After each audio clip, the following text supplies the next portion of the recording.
Shalom guys, Assalamualaikum. Salam sejahtera dari Tuhan Yesus Kristus menyertai dan memberkati kita semua. Kembali lagi dengan Pavel 88 Channel.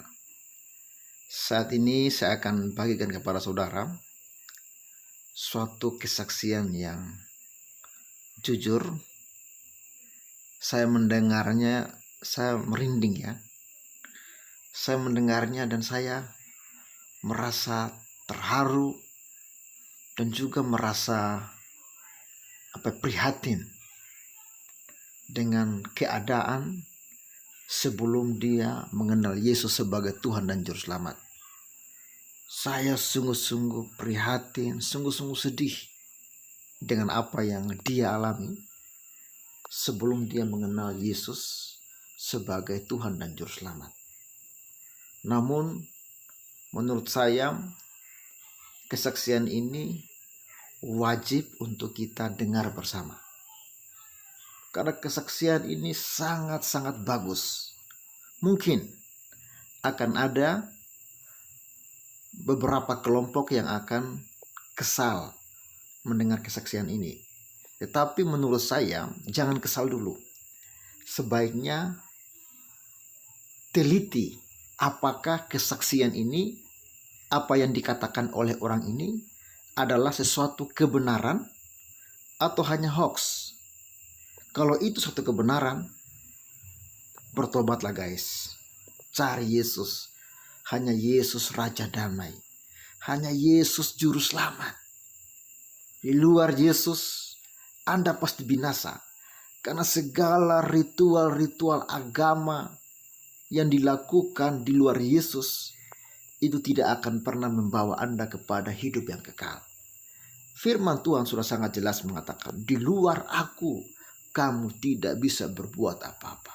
Kebaikanmu tidak bisa membawa engkau kepada surga. Ritual-ritual agamamu tidak bisa membawa engkau ke surga. Karena apa? Semua manusia telah berbuat dosa dan telah kehilangan kemuliaan Allah. Roma 12. Hanya ketika Anda masih ada di dunia.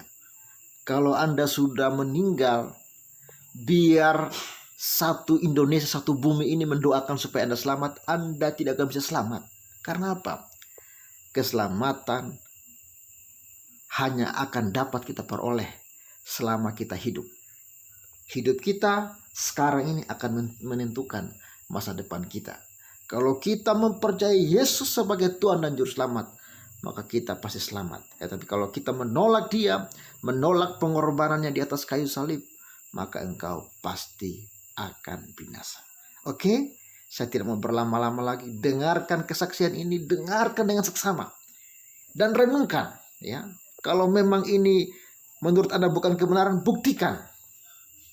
Oke guys, kiranya Tuhan Yesus menjamah setiap orang yang mendengarkan kesaksian ini dan bisa bertobat menerima Yesus sebagai Tuhan dan Juru Selamat. Amin. Selamat menyaksikan.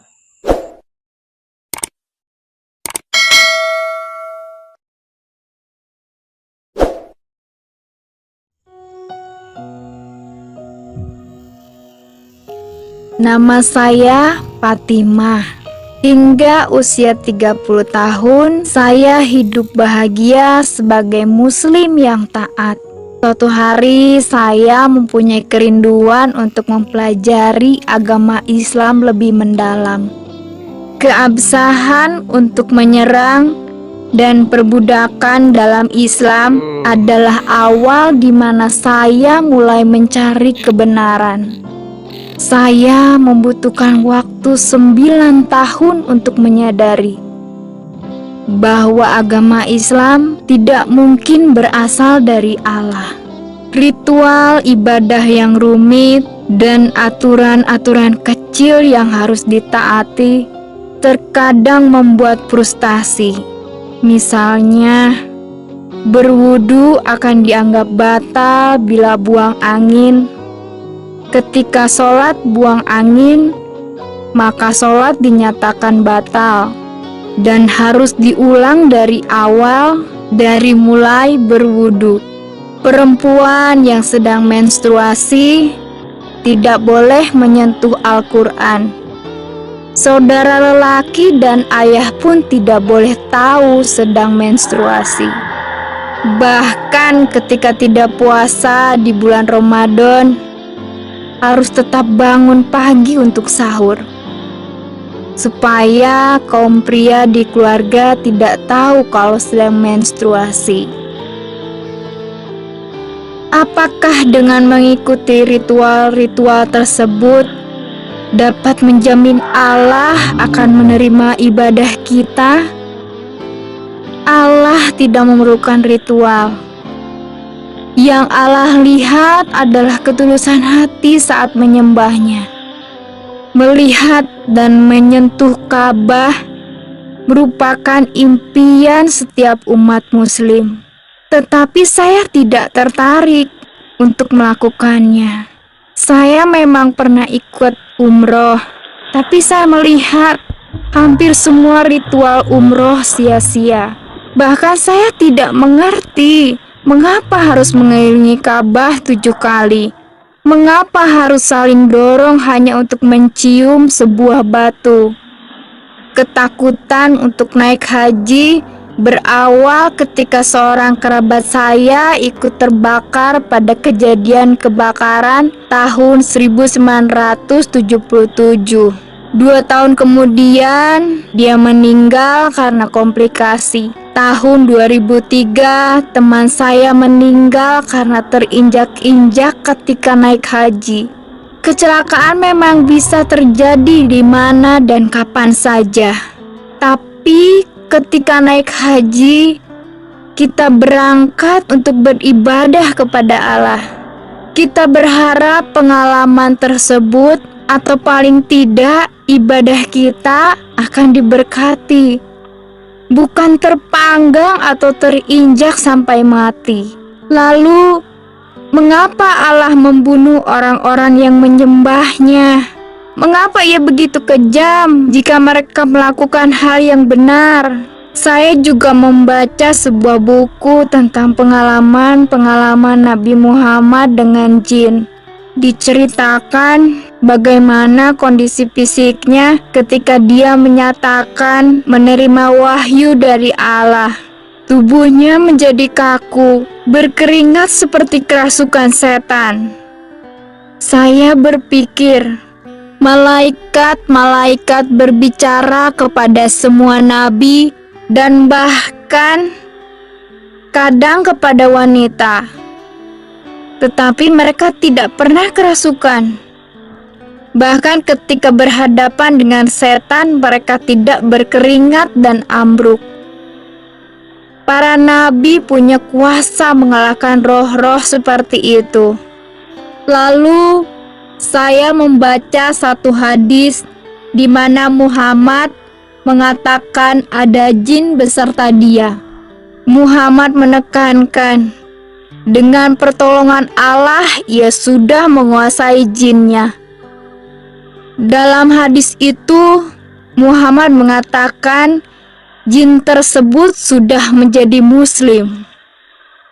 Tapi saya dapat merasakan ketakutan Muhammad yang tersembunyi tentang keselamatannya. Menurut saya, itu adalah alasan satu-satunya mengapa seluruh orang Islam harus mendoakannya setiap sholat. Kejanggalan lain yang saya temukan dalam Islam adalah jumlah ayat Al-Quran yang berjumlah 6.666 ayat. Sungguh mengejutkan.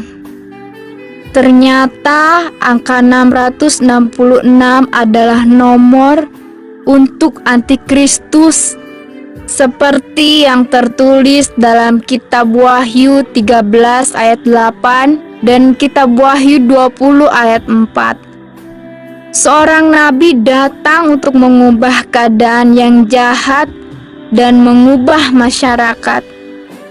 Ada yang mengatakan bahwa serangan, poligami, pernikahan anak yang masih kecil, perbudakan, dan istri yang dipukuli merupakan adat kebiasaan kuno di Arab. Islam mengizinkan semua ini untuk diteruskan. tetapi mencoba untuk mengontrolnya. Tetapi Islam tidak mengubahnya. Ini hanya menunjukkan bahwa apa yang seharusnya dilakukan tidak dilakukan oleh Muhammad. Dia mungkin mencoba untuk membuat garis batasan, tetapi dia juga mendukung kebiasaan-kebiasaan jahat ini di dalam prosesnya. Akhirnya, saya pun memutuskan untuk meninggalkan agama Islam dan menjadi pengikut Isa Al-Masih. Pesan Isa Al-Masih adalah yang terbaik dan paling damai. Dia yang dapat membawa perubahan melalui kasih. Tidak ada yang dapat menandingi Isa Al-Masih, Sang Juru Selamat. Dia tidak memerlukan pujian dari saya karena tindakannya masih terus berbicara dengan kuat. Dia tidak perlu berkat dari saya karena dialah yang memberikan berkat. Saya tidak lagi merasa pahit tentang pengajaran Muhammad karena saya menemukan penghiburan di dalam perkataan Isa Al-Masih. Firman-Nya dengan lembut memberi peringatan. Firman-Nya membuat saya rendah hati dan menjadi manusia yang baik hati. Sekarang saya sungguh percaya, jika kita dengan segenap hati mencari kebenaran dan membuka hati serta pikiran, Isa Al-Masih akan menemukan kita. Sebab Dia telah berjanji dalam Injil, Rasul besar Matius 7 ayat 7, "Mintalah, maka akan diberikan kepadamu. Carilah, maka kamu akan mendapat. Ketuklah, maka pintu akan dibukakan bagimu. Sungguh Allah adalah gembalaku."